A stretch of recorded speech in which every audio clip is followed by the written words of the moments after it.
48,630,000อะไรแบบนี้เคยชดใจงวดได้เนาะแม่วันที่เท่าไหร่ก็วันที่6เงินเดือนเราที่5ที่6กระจายเลยลดละจ่ายอยู่วันทาบแล้วแห้งจะได้หลุดนี่ก็ได้ออกมาแต่ใบยามีเป็นแห้งล่างตลอดหักษาเอา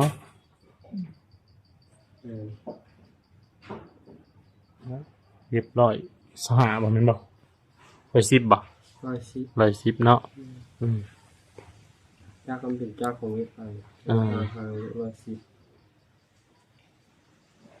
เด็กชอยจำได้เล่นออกใหม่เล่น2025ล่าสุดเลยแม่รุ่นล่าสุดเจ้าคือบ่เอารุ่นตัวรองลงมาแต่2024จังบ่มีเขาหยุดผลิตแล้วเนาะเขาบ่ได้เอามาเขาบ่เลย เขาไปตามปีมันบ่ไปตามปีมันคือว่าห้านเด็กมอเตอร์มันห้านน้อยมันบ่คือห้านยูเซโนเซโนเป็นห้านใหญ่บ่เป็นสาขาเดียวกันบ่สาขาเดียวกันแต่นี่เป็นสาขาย่อยแล้วนี่แม่สาขานี้เขาจะรถรุ่นใหม่เข้ามารถรุ่นเก่าเขาบ่ได้นำเข้าโดยอันนำเข้ามันอยู่ในเมืองห้านพรวิสิตบ่เลยห้านเลยห้านขายเลยโดยบ่หลายห้านได้มีหยังจะว่านำแม่เพิ่นบ่ใช่ว่าเพิ่นซอยอยากว่าสนใจจะขอความช่วยเหลือจากผู้ใหญ่ผู้หยังเพิ่นน่ะตอนนี้มันก็สนใจก็ทำว่าเป็นนี่เป็นซีนแม่นบ่เลยมานั่งนี่ก็ได้ลองเว้าเว้าลมเบิ่งนบมือหยังเก็บเชื้อคันแม่เพิ่นซอยก็ซะถูกเนาะก็สิบ่ลืมคุณเพิ่นโดยคันแม่เพิ่นซอยกับแม่เพิ่นบ่ซอยแต่เพิ่นนี่คิดเห็นคนกินเห็นก็แล้วแต่เนาะเพิ่นซอยก็สาธุโดยกันว่าเพิ่นซอยก็เพิ่นอยู่ดีมีแฮงเพิ่นทำข้าวมาเนาะอยากได้เนาะได้เอาออกมาเลยเนาะอยากได้จะได้เนาะอยากได้เป็นของตัวเองอ่ะนะแต่ว่าไปมาใส่ก็สบายอ่ะนะแต่ตอนนี้เนี่ยกำลังเรา2คนน่ะมันแบบบ่นั่นแหละนะมันแบบเริ่มสิบ่ไหวว่าซั่นซะเริ่มสิท้อถอยเพราะว่าเงินมันมาก็แล้วว่าเนี่ยมันค่าใช้จ่ายหลายสิ่งหลายอย่างคือแบบนี้แล้วเนี่ยมันเราขาดกันได้ถึกหักเอาอีกมันก็ตกอยู่ล้านกว่าเลยเนาะเสียเงินฟรีอีกเพราะว่าบริษัทเพิ่นบ่ได้อยู่บ้านให้แบบว่าเป็นไข้เป็นนาวเพิ่นก็บ่ได้นั่นแม่ว่าน้องอยู่บ้านพี่เมืองนอกเฮาเด็กอยู่ไทยเนาะถ้าถูก FC กันไทยก็คันว่ามีงานก็ติดต่อมาหาจิซาเด้อเนาะได้ซะจิซาก็อยู่ทางลาวก็แม่นอยู่ดอกพอได้ไปกินว่าคันอยู่ไทยอาปากได้มันไทยโดยจิซาก็เคยไปอยู่ไทยอยู่มาก่อนเจ้าอยากเฮ็ดงานหยังงานบ้านแบบสวนมันยังบ่มักบ่มักอยู่แบบเผาสวนเผาหยังให้เพิ่นได้อยู่งานสวนก็ได้บ้านก็ได้งานยังก็ได้งานยังก็ได้เนาะก่อสร้างได้เบิดได้มันคือบ่ผ่านอุปสรรคมากอ่ะลายบ่เนาะเลยเพราะงานดินดอดินจีก็เห็นมาแน่คันว่าเจ้าอยากไปไทยเจ้าก็เก็บเงินตัวที่ว่านี่แหละเฮ็ดพาสปอร์ตเด้อพาสปอร์ตแล้วก็เฮ็ดบัตรประชาชนไปจังหยังแหละได้งานแล้วก็พากันไปหอยจากไปนะแต่คือว่าเลยไปไทยมันก็บ่แม่นว่าไปแล้วเฮาสิได้แล้วเด้มันต้องตั้งหลักอีกในสิเฮ็ดแบบบัตรแรงแรงงานอีกหลายสิ่งหลายอย่างคันถึกหม่องเพิ่นอันนี้เนาะเว้าตามความเฮาเคยเจอถือแบบเพิ่นหม่องเพิ่นบ่ดีก็บ่ได้เงินแถมเพิ่นไล่เพิ่นยังออกอีกเล่ร่อนไปคันเฮาบ่จักที่จักเด่นให้ก็เต็กเงินค่ารถค่าล่างมันหลายสิ่งหลายอย่างบ่แม่นว่าไปแล้วได้แล้วได้ให้คิดเบิ่งคักๆถ้าว่าอยู่บ้านเฮาก็ดีเป็นแนวนึงเฮาได้อยู่กับเรื่องกับชานเนาะได้เบิ่งแยงกันชานเนาะถึงว่ามันสินึงก็ได้เฮาได้อยู่บ้านเฮาได้ซะมีข้าวกินอยู่เด้ไม่ว่าอยู่ลาวเฮายังว่าเฮาเส้นข้าวนำบ้านนำอยู่ อยู่ในหาดนั้นเพิ่นนี่ยังว่า10 โลยังว่ามีดีนะ แม่นแม่น ไปไทยเนี่ยจะไปเซ็นน้ำไผ แม่นบ่มีเงินนี่คือตายเลยไทยบ่มีบ่อนที่สุขหัวนอนนี่แฮงแล้ว คัน ต้องติดต่องานไปกัน กันเพิ่นทางเฒ่าแก่เพิ่นติดต่อมาว่ามาอยู่โลดบ้านบ่ได้เช่าเขาบ่ได้ซื้อนะไปแบบนั้น ได้แล้วบ่ได้อยู่แล้วเพื่อยังเพื่อรถ อ่า แล้วเป็นของตัวเองยังว่าใครนี่ ไหนๆก็อยากได้ใช่ไหมเนาะ แม่ยังก็จะได้ อันใดเป็นของตัวเองเนี่ยสบายดีอย่างนึง โดย เฮาก็บ่ได้ยืมของเพิ่นนะ เป็นของเฮาเองสบาย คันเพิ่นมาเอานี่สิเสียใจบ่ถามความรู้สึก ก็ ก็บ่เสียใจ บ่เสียใจ มันบ่ เฮาบ่ไหวเลยเนาะ เอาไปบ่ว่าไป จำเป็นเนาะ จำเป็น อืม เอาบ่ว่าเราเป็นยึดรถเฮาก็ยึดทุกคน อืม เวลาขับรถบ่เป็นยึด อืม ภายใน3 เดือนเพิ่นก็ยึด อืม เพิ่นนโยบายภายใน3 เดือน เลยก็ถือว่าเป็นบทเรียน แม่ เราเพิ่นเอาไปกับบัดนี้มีแต่หาเงินนั่นแหละเฮาว่าหาเงิน เก็บเงินไว้แหละซื้อเอารถบัดนี้ มันจังบ่นะเฮาดาวนี่ยอมมันอันแพงแต่เก็บเงินเฮ็ดงาน เก็บเงินก้าวกระยามันเฮาขี่ไปก่อนไปฮอดแล้วก็ยาเฮาได้เป็นของตัวเองอันนี้บัดเละพี่น้องเอ้ยอันไผอยากแบบว่าซอยผ่อนรถผ่อนหยังเพิ่นก็ติดต่อมาได้พี่น้อยเนาะทางบ่าวที่ก็สงสารเพิ่นอยู่เห็นอกเห็นใจดอกความอยากได้พี่น้อยเนาะไผก็อยากได้คือคนแม่นบ่เลยความอยากได้เนาะก็คิดว่ามันสิแบบว่าอันนั้นแหละเนาะบ่คิดว่ามันสิอันนั้นแหละก็เลยดาวเราก็ได้สมบัติมีหยังอยากเว้านำเพิ่นบ่ผู้ใหญ่แต่ยังบ่ได้เว้าเจ้า เรียกว่าแม่ได้ขอให้แม่นี่ อยากขอความช่วยเหลือ ขอความช่วยเหลือแม่ให้แม่ซอยฝากกระซอยแล้วพี่น้องเอาว่าสมบัติก็คือว่าหาเงินตัวก็มีก็มีพลังหลายอย่างเนาะ แม่น เอาที่เทพื้นนี่ไม่เทซับบ่มีเงินเทที่เทพื้นถึงอันนี้ได้ โดยคันมีผู้ใหญ่ผู้ใดเพิ่นอยากสดช่วยก็นั่นเนาะช่วยได้พี่น้อยผ่อนรถผ่อนหยังเพิ่นแหละพอได้แบ่งเบาภาระยังเหลือ40กว่าล้านเนาะ แม่ 40กว่าล้านตกเป็นเงินบาทเท่าไหร่เด้บัดนี้หลายเติบไปแล้วนี่จะหลายเป็นบ่48ล้าน รายได้เงินบาทก็ เดี๋ยวนี้6ล้านบ่ จักแล้ว ประมาณเสียนี่ล่ะว่าหาฮู้เงินเดี๋ยวนี้ 1,000 น่ะที่660,000ได้กี่ รายตัวเลขของคน6แสนราย6แสนตัวเลขของคนเนี่ย เดี๋ยวถือว่าหลายอยู่พี่น้อยตอนเกือบสิซ้ำรถใหญ่เลยนี่50ล้าน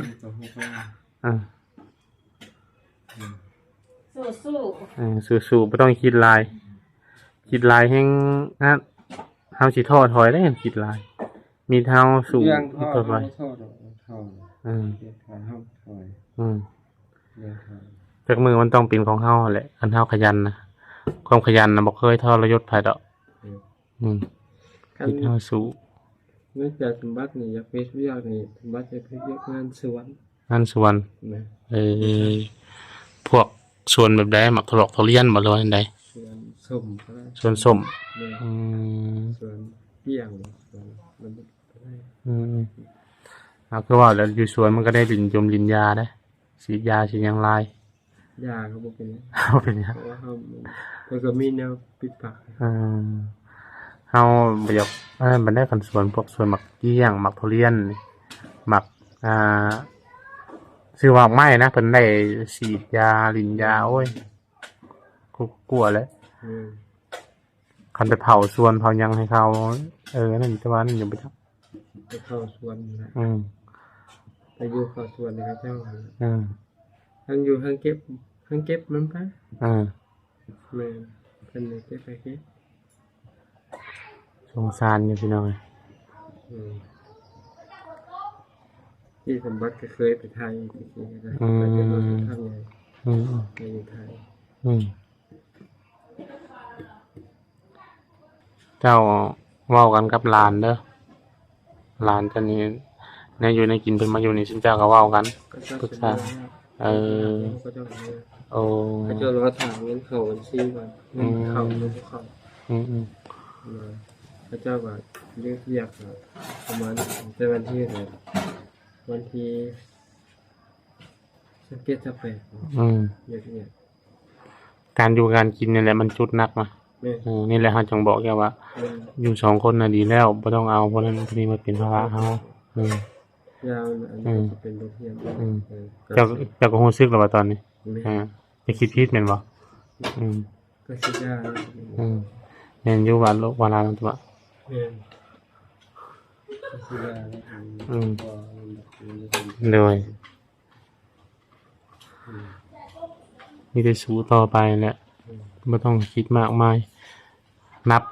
แต่มื้อนี้เลยบัดนี้มันที่1มื้อนี้ก็ได้ก็ตั้งชีวิตใหม่เก็บเงินเก็บคำผ่อนรถผ่อนนั่นให้มันเสร็จให้มันสิ้น ค่อยผ่อนไปเลย เพิ่นก็เฮ็ดกินเฮ็ดหยังนี่บ่ลูกหลานเจ้าเขาว่า ทางหมู่ทุกคนเขาเรียกทุกคนเขาเจ้ากับคนจะผ่อนเบิดเอารถบ่มีไผเชื่อทุกคนหรอก แม่น ตามแต่ว่าเขาเจ้าผ่อนเขาเจ้ามีเงินมาถอกตอนมา คนละคนก็ถอกครึ่งนึงอย่างนี้คนละคนก็ถอก20,000คนละคนถอก10,000แล้วคนก็ถอกก่อน5,000อย่างนี้ นะครับเบิ่งถึงเจ้าช่วงนี้เบิ่งคือสิเมื่อยคือสิเพลียนะพี่เกชานี่ครับเบิ่งแล้วนี่ตั้งแต่มื้อเฮือนดองน้องลาตรีแล้วมันแบบคือเราอดหลับอดนอนนะช่วงนั้นอาจสิเป็นความคิดหลายเนาะกังวลหลายเจ้าก็บ่ชอบบ่ใช้คือตะกี้นี่โอ้ยหันปึ้งแล้วนี่แบบ คือเลยแบบอดหลับอดนอนเมื่อยๆคิดหลายว่าอะไรพี่น้อยบ่ต้องคิดมันพอมันผ่านไปมันอยากสิเกิดอะไรมันเกิดไปซะมีแต่เฮาเฮ็ดในชีวิตเฮาดีก็พอแหละยังน้ำไม้น้องยังกินพี่น้องเพิ่นก็ยังสิไปอยู่บ่ตอนแรกนี่ ไป จักโมง น่าก็ไป ตอนนี้จักโมงแล้วปะ12:31เนาะบ่ายบ่ไปฮอดบ่ โอเคปิดคลิปก็ไปแล้ว แป๊บหนึงเดี๋ยวจะประมาณจักอันนั้นก่อนประมาณจัก7 นาทีอย่างสิปิดให้ไม่ได้40 นาทีก่อนบืนก็นั่นได้เนาะไปลุยต่อพี่กิชากะเลิกเวลาเก่า ประมาณแล้วคนนึงไปนี่ก็อัด3ไปแล้วจักคันอีกจักคันนี้เจ้าวิมันน่ะมันเจ้าอยู่ อันนี้นะ มัน เงิน วิมันเขาเจ้าให้ออกแล้ว เงินเขาได้ซะเขาเติมเองบ่ เจ้าว่าสิฟังเบิ่งวันที่5เขาสิโอนเข้าบัญชีเดียวบ่โอนก็แล้วแต่เขาก็ว่าบ่ได้มันบ่ได้ บ่นี่บ่นอนเนาะ ฟันธงบ่ได้ เขาเติมเองเขาบ่ว่ารถเวลาเข้าไปหรือว่ามันจะ พวกข่อยเติมให้ จะเติมไหม ประมาณ เอา โอเคเติมให้ประมาณกัน อันนี้แหละเหตุหลักๆของเจ้านะมันเงินจะบ่อยู่เนาะอันนี้บ่แม่นว่าให้เจ้าอันคิดได้นี่มันแบบ นี่ก็ กินกับเฮานี่ ก็เป็นบทเรียน กินกับเฮารถกับเฮาน้ำมันกับเฮานี่มันหมายบ่มื้อหนึงมื้อ30 2มื้อก็60 10%เช้ามันนี่เจ้าต้องไล่ออกมันไล่เบิ่งเดือนนึงมันเบิดเท่าใดมื้อละ30 วันบัดนี้คันซั่นเจ้ามีเงินเก็บแล้วเงินเดือนก็บ่แม่นว่าถึกๆเด้อ เจ้ามือกับคันนี่ก็จะได้ขึ้นบ่ได้เรียนก็เป็นแจก เพิ่นว่าเดือนเบิดเดือนนี้ที่สิเมื่อดิตอนนี้ยังจะคนว่า4บ่4เมื่อ เงินแล้วไปเรียกเฮาคนนี้ 2ผู้วัน มันล้าน ผู้น้องดาวนี่บ่ บ่ไม่ไปคนนี้รถจักรคันนี้ไม่ได้เขามอบหมายให้รถจักรคันนี้ว่าน้ำมันพวกเจ้าเบิ่งเอาเด้อพวกเจ้าเบิ่งเอาเด้อว่าน้ำมันราคาเฮาบัดนี้เฮาก็จักเฮาได้แก้ไขเลยจำเป็น เงินเดือน4 ล้าน 3-4 ล้านเพิ่นบ่เก็บไว้เนาะ เป็นล้านเป็นเดือน 3 ล้านบ่ เขาให้คนละล้านไปกับบุญหัวนี่ ขาดเรื่อยบ่ เออ เออ เขาเห็นหลายคนแล้วเขามาเอาเงินเขาออกคนกำหนดแล้วก็บ่มีการต่อว่าอย่างทั้งสิ้นเลย อืมอืม เขาเอาเงินยัดใส่ซองเจ้าเดียวคือว่าเจ้าอืม เขาก็เบิ่ง บ่มีสิทธิ์เฮาเนาะ เบิ่งใช้เงินล้านห้า อืม ต่อน้องเอ้ยดูคนบ้านอันทางบ้านคนแต่ โอ้ เราขอเรา ขาดเลยไปสำเร็จงานพี่ได้เนาะ เนี่ย อืม